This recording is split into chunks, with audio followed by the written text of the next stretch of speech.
Tester.co.uk. Hello YouTubers, and welcome to this series on how to solar power your home. And in this video we're going to discuss the configuration of off-grid systems. Now there's a few bits and pieces that I think will be quite interesting in this video. We're going to have a look at kind of smaller scale systems, because I know people have been emailing and talking about if I just want solar power a fridge, or you've got a cabin, a weekend cabin, or what have you, or then larger systems which are off-grid. We're going to particularly have a look and talk about some of the charge controllers you get. Pulse width modulation versus maximum power point tracking. So we're going to have a look at the pros and cons of these two. I will be kind of obviously talking about some of the controllers that I have, like the Stecker, a good name brand, and then the Sunsaver MPPT.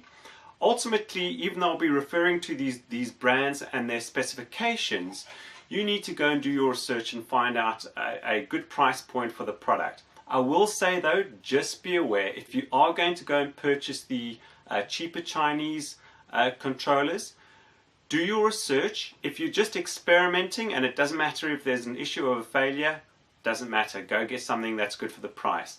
If this is for your weekend cabin in the woods, you don't want to get there and find you've got no power because the charge controller has failed. And there you want to know that there's a good name brand with a good backing behind it. Then just to note, these items will be available on my Amazon store, so you can certainly look at the link below. I have some solar panels and charge controllers there if you want to support the show.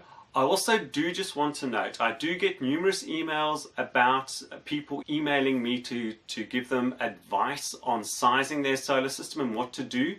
Unfortunately, I'm not consulting. I can't do that. I don't have the time to reply to all those emails. The best thing is to post that on my forum, and then either myself or someone will assist you there. Let's go and have a look at the ins and outs of the various off-grid systems and how they potentially work. Right, so let's just quickly recap from the first video where I spoke about on-grid and off-grid systems. Off-grid systems obviously where you don't have an electricity feed from your electricity supplier. So this potentially could be a cabin in the woods. It could be you might have a shed in the garden which you may want to have power. It could well be a system, a telecommunications tower that's sitting on top of a mountain and needs standalone power. There is no grid, so in essence it's off-grid, and it can have its own solar panel and its own battery system to run. So let's take the example of, let's say that we do have this little cabin in the woods. With an off-grid system, for the most part, you're going to be using a charge controller. You're not going to have a big grid tie inverter because we don't have the grid. So you're going to have a little charge controller. And as I stated, the little examples are, for instance, like this little Stecker. This happens to be a 10 amp charge controller. Or that is a pulse width modulated one. And then we've got the Sunsaver MPPT. Now we will talk about these a little bit later. These little charge controllers can give you anything between, as a maximum, depending on the battery system, if you've got a 12 volt or 24 volt system, anywhere from 200 to about 400 watts of power. Now in a system like this here in our little house, you can see we've got the solar panels on the side of the roof over here. I've got the little charge controller on the side here and a little battery bank or battery over here. Inside the house I've got an inverter. What you want to do for the most part to keep the system efficient is run as much as you can off DC, because you can obviously get good DC lighting, LED lighting. Even your TV and your hi-fi and entertainment systems could be DC. And you want to do that because if you're forced to go through an inverter, as you might be if you've got a microwave oven, there are going to be losses associated with that. So where you can, you want to operate off DC, and then perhaps have a small inverter for those things which only run off AC, let's say like a microwave oven for instance. Right, now from the previous exercise, I'm not going to go into kind of sizing a system like this, how big your solar array is going to be in your battery bank, because we did that previously. However, I did annotate the last video because there was a little bit of an error. It can be a little bit tricky when you're trying to calculate the losses because some of those losses are associated to the final size of your PV array. So the calculation does get a little more complicated. But as a rule of thumb, I would always just take your power consumption requirement and add 30 to 40% on top of that. If you want to be precise, then certainly you need to go and calculate all the losses. Now, in this system, there might be another interesting deviation to that. And these are things I just want to make you aware of so that you can put them in your cap. You may have a cabin which you use permanently day by day in the woods. And then you're going to go through the normal exercise of understanding your power requirement and then obviously matching up your PV, your solar panels and your battery and your charge controller. However, what if this is a little cabin that you only use on the weekends? Does that change anything? And potentially yes, it does. So what I want to point out is that you may go to your cabin on a Friday afternoon and if you have gone and spec'd your solar system to just cater for your power consumption day by day, and you happen to go on the weekend and it's overcast and raining, you might just have enough power to get you through the Friday night and part way through Saturday, and then you might run out of power and you've got no sun. So in that case, what you might want to consider doing is actually having a smaller array and investing your money in a bit bigger battery bank. Then you want to size your battery bank to supply your power needs for the whole weekend. Your solar array can then be smaller because it doesn't need to charge that battery bank in one day because it's got the whole week. It's got from Monday to Friday to charge that battery bank. So just put that out there, that there are some different scenarios you might want to cater for. Right, now let's get into an interesting conversation. One of the first videos I posted on YouTube, I went and demonstrated pulse width modulation versus MPPT charge controllers and how they work. And there's often quite a few queries about that, so I'm going to try and cover off most of those now if I can. So, the first thing we want to note is that, let's take as an example to understand this, if we have a solar panel that is rated for 100 watts. On the back, on the nameplate on the back, you'll find some specifications around that rating. And as an example, it won't necessarily be exactly the same, but you might find a specification called VOC, so for voltage open circuit, so when you've got nothing connected to the solar panel, of around 22 volts. You then may have a voltage at the maximum power at around 18 volts. So in other words, when you've got it connected up, you are obviously going to have a drop because you've got a load, but the kind of maximum point at which it's producing the best power may be around 18 volts, roughly. Then you're going to have a current short circuit, so ISC, of around, let's say, 6.5 amp. But when you've got it connected under load, you can expect a current of roughly 5.55 amps. Now then, if you go and understand that at the kind of best or maximum power point operating parameters of around 18 volts and 5.55 amps, if you go and multiply those, 18 by 5.55, you're going to get about 100 watts.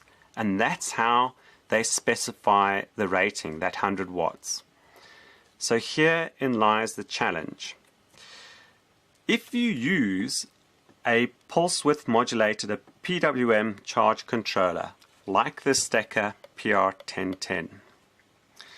This is what happens. Let's say, for instance, let's go with the two scenarios. You've got a battery and you really have taken a lot of charge out of it. You've taken it right down to 10.5 volts. The problem is that when you charge that battery, the solar panel, when it's bringing power into the charge controller, it'll be dropped to the voltage of the battery because it doesn't have a DC to DC converter in it. So the panel is literally almost directly connected and the current charging is controlled, but it's pulled down to the voltage of the battery. So herein lies the problem. You then get your 10.5 volts that the panel's being pulled down to now, times, you're still going to get your rated current at 5.5 amps. That is equal to, remember, so volts times amps equals power, 58.275 watts. So can you see now that even though you've got a 100 watt solar panel, under these circumstances with a PWM charge controller, you're only going to get 58.275 watts out of it.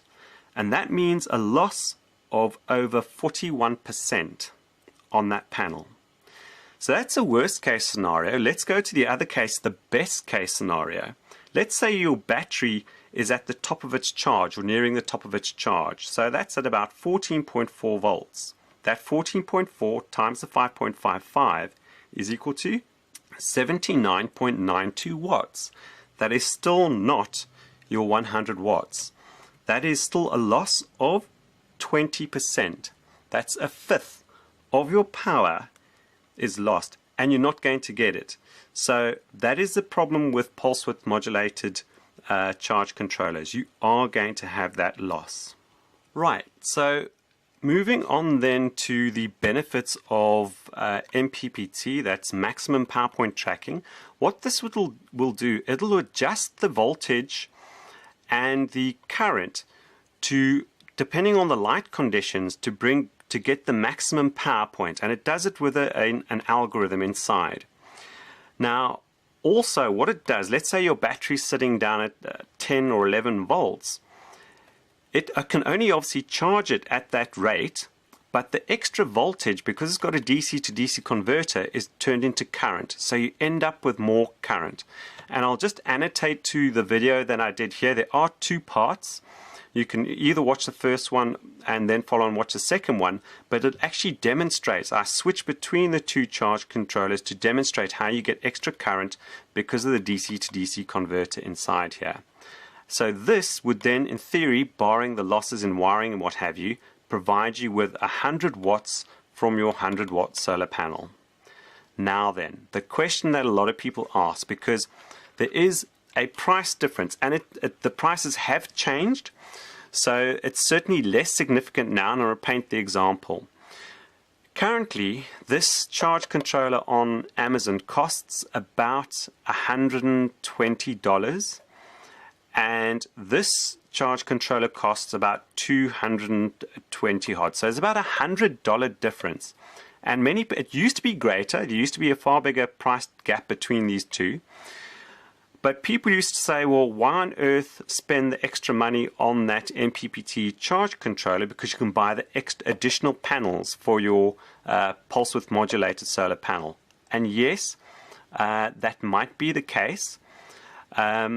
Let's say we have an example where we have a 200 watt system and you reduce to around 140 watts, and you have to buy an extra 60 watts to make up the difference on this charge controller. A 60 watt panel at this point in time is $100. You kind of have to weigh up and understand how much it's going to cost you for the additional solar panels to cater for that loss, or moving to an MPPT charge controller. However, there is one point where that doesn't work, and that is if you're sitting on a yacht in the middle of the ocean, or you're in an RV camper, you are going to have limited space for your solar panels. So if you want to get the maximum power for a limited space, well, then there's only really one option, and that's to go for MPPT. Right, so just for interest's sake, what I'm going to do, as I said, I'm particularly talking about these charge controllers in terms of small systems, but by all means, there are loads of other good manufacturers out there, so do your research. But if we have a look at, let's say, that Stecker PR1010, as it's known, you get a 2020 and a 3030, and those relate to the charge, the amount of charge in current that you can put into the actual battery and the load. Now on these, I'll just point out, they do have three inputs. One is for your solar panel, one is for your battery or batteries, and then one is for your load. So you could, if you wanted to, just take your load straight off your battery, but then you run the risk, if you've got a light on and it's left on, this may run the battery flat and damage the battery.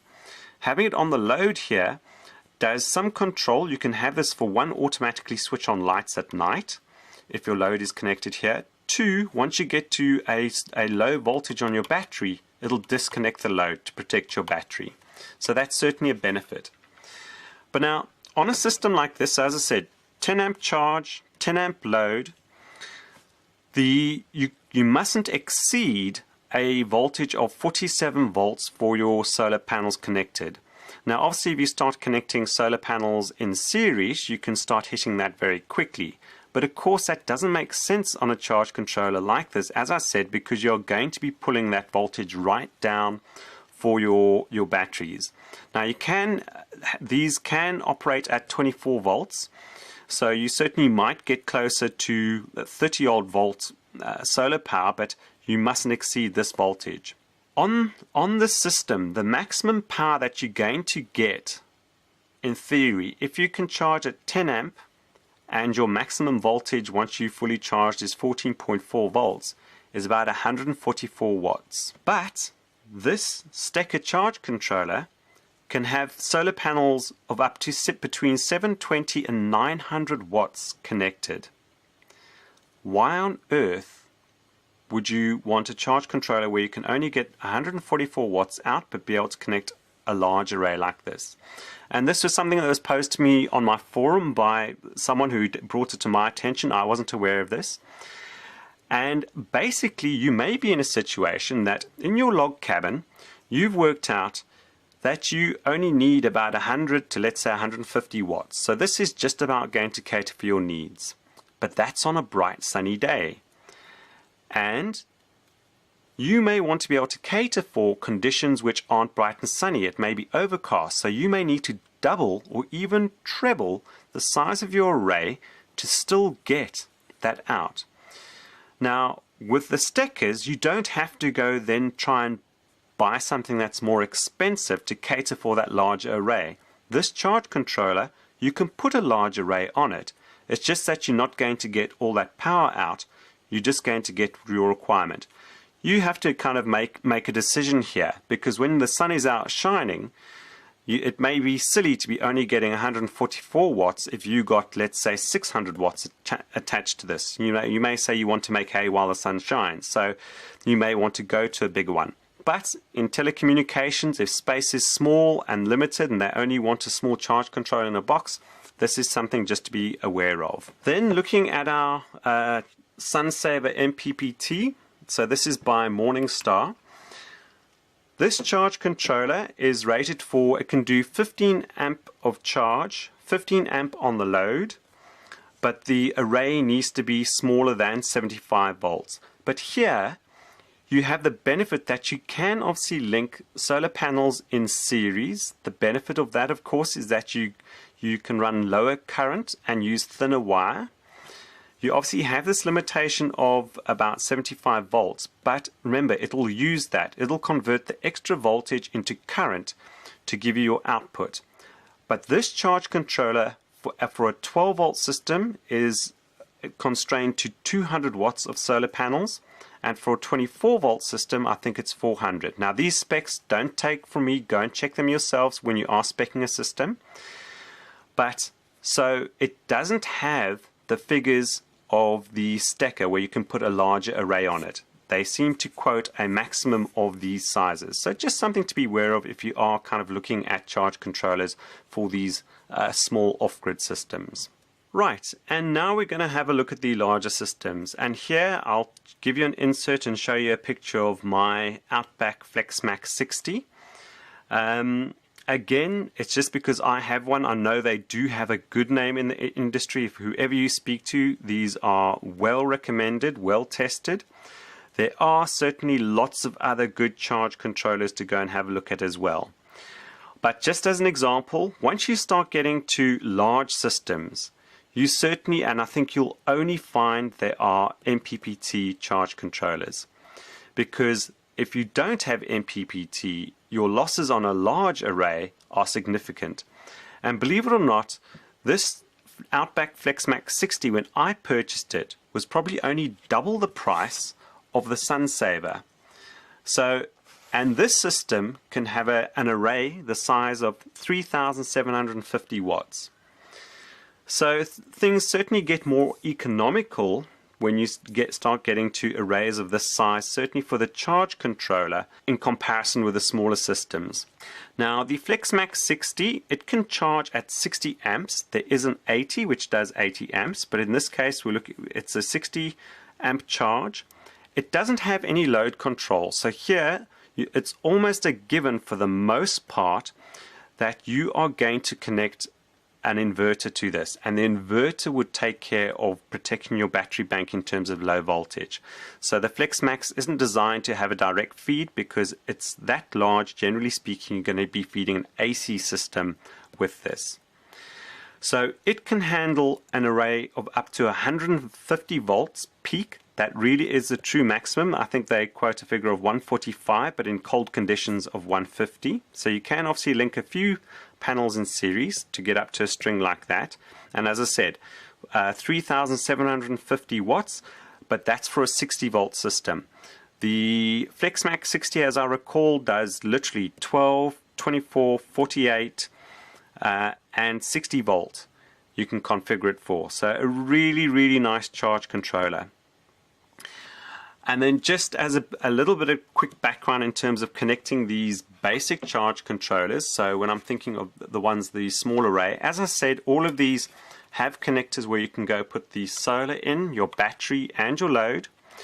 I must say this SunSaver is very nice. You can set it with dip switches. It does have an external temperature sensor. It can be software configured as well. I do have it's a separate item. You buy a separate interface and you can software configure this, and it's got some internal data logging. It keeps stats. But a little system like this, you would have your solar panel, you would have your positive and your negative feeds coming off your solar panel, and they would go into the PV input on the charge controller. You'd then have your battery, and let's say we've just got we're doing a simple 12 volt system. You've got a positive negative that you'd connect your battery into. And then you'd have your load over here, and your load would obviously go off to a light, let's say a DC light.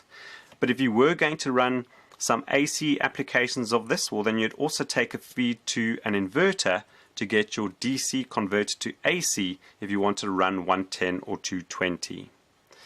This is a very basic diagram and representation for a small off-grid solar system. There are lots of important parts missing out here. So for a system like this, you do want to have a fuse, certainly, and a disconnect on the battery. Likewise, potentially a disconnect and maybe even fuse on your solar power system, and switches and protection on your load as well. So just be aware of that. At some point in time, what I'll probably do is put together a little practical where we connect up a charge controller with a solar panel, battery and a load, and then note all the various wire gauges that you should be using and the pros and cons, and then the switch gear in terms of fuses and switches and what have you. Right, so I hope you found that of interest and gained some value from that. If you do, please, as I say, do give us a thumbs up and share it. It certainly does help. Moving forwards in the next video, what we're going to do, we'll have a look at the grid-tied systems and the hybrid systems. So that's where you're potentially just feeding the grid with a grid-tie inverter, or you've got an inverter and batteries as well to run a home. And there's a few interesting scenarios there where potentially an MPPT charge controller may be a better system in that scenario. So watch out for that video. Also, thank you. If you do want to support my video blogging, then certainly, as I said, down below you can go and look at the links and purchase items from my Amazon store, in particular solar stuff as well. There are potentially some interesting things that I do want to have a look at, certainly when I get to the States, and that is like mini inverters on solar panels and reviewing more solar panels, and then the so-called plug and play solar panels. And those are solar panels that almost directly produce AC. They've got basically a mini inverter on them.